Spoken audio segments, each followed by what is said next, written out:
توكلت على الحي الذي لا يموت والحمد لله الذي لم يتخذ ولدا ولم يكن له شريك في الملك ولم يكن له ولي من الذل وكبره تكبيرا.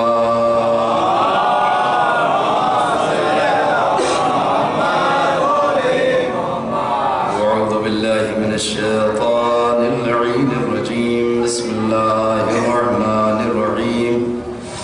الحمد لله رب العالمين بارئ الخلائق أجمعين باعث الأنبياء والمرسلين. الصلاة والسلام والتحية والإكرام على بشير النذير السراج المنير شفيع المذنبين المخاطب بطه وياسين الرسول المصدق والنبي المؤيد والمصطفى الأمجد مولانا وسيدنا أبي القاسم محمد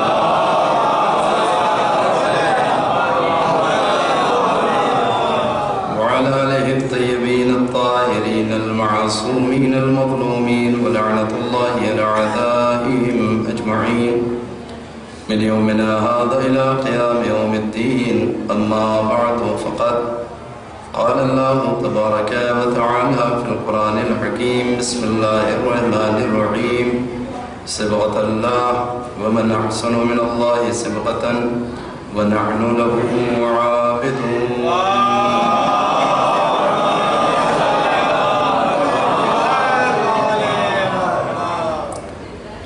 عزیزان گرامی، خالق کائنات کے اس نورانی قول کے ذیل میں جو گفتگو آپ کے سامنے چل رہی ہے اس کا عنوان ہے رنگ الہی. ایک صلوات پڑھیں محمد والے.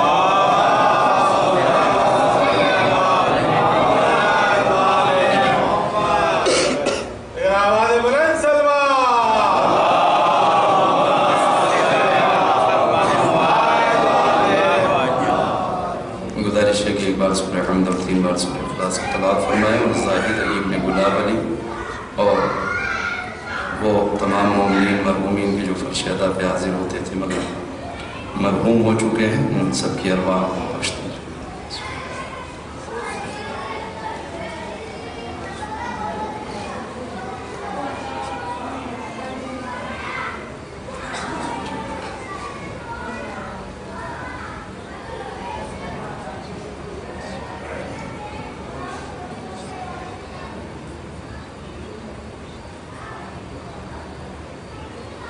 رائے خوشنود امام زمانہ علیہ السلام سلوات.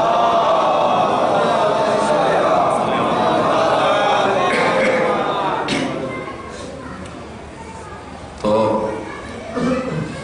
عرض یہ کر رہا تھا کہ خالق کائنات کے اسی قول کے ذیل میں جو گفتگو ہو رہی ہے وہ رنگ الہی سے متعلق کچھ باتیں ہیں جو میں نے آپ کے سامنے عرض کیا کہ اللہ یہ چاہتا ہے کہ ہر مسلمان کے اوپر اس کا رنگ چڑھے. ہر مسلمان ایک رنگ میں نظر آئے اور وہ رنگ الہی رنگ. اس مسلمان کے اوپر جب اس نے کلمہ پڑھ لیا، جب اللہ کی وحدانیت کا اقرار کر لیا، جب رسول اللہ کی رسالت کو تسلیم کر لیا، تو اب اس کے اوپر یہ زیب نہیں دیتا کہ یہ دوسرے مذاہب اور دوسرے فرقوں کے ماننے والوں کے طور طریقوں کو اپنائے، ان کے رنگ میں رنگے، ان کے کلچر کو اپنائے. اور یہ رنگ کہ جو ہر آدمی اپنے اوپر چڑھائے ہوئے ہے، ایسا نہیں ہے کہ اس کی آزمائش اور اس کا امتحان نہیں کیا جائے. یہ ممکن ہی نہیں ہے کہ کوئی انسان اس دنیا میں اپنے آپ کو مومن کہلائے، رنگ الہی میں رنگا ہوا کہلائے اور اسے آزمائشوں اور امتحانوں سے نہ گزرنا. یہ طے. بعض اوقات لوگ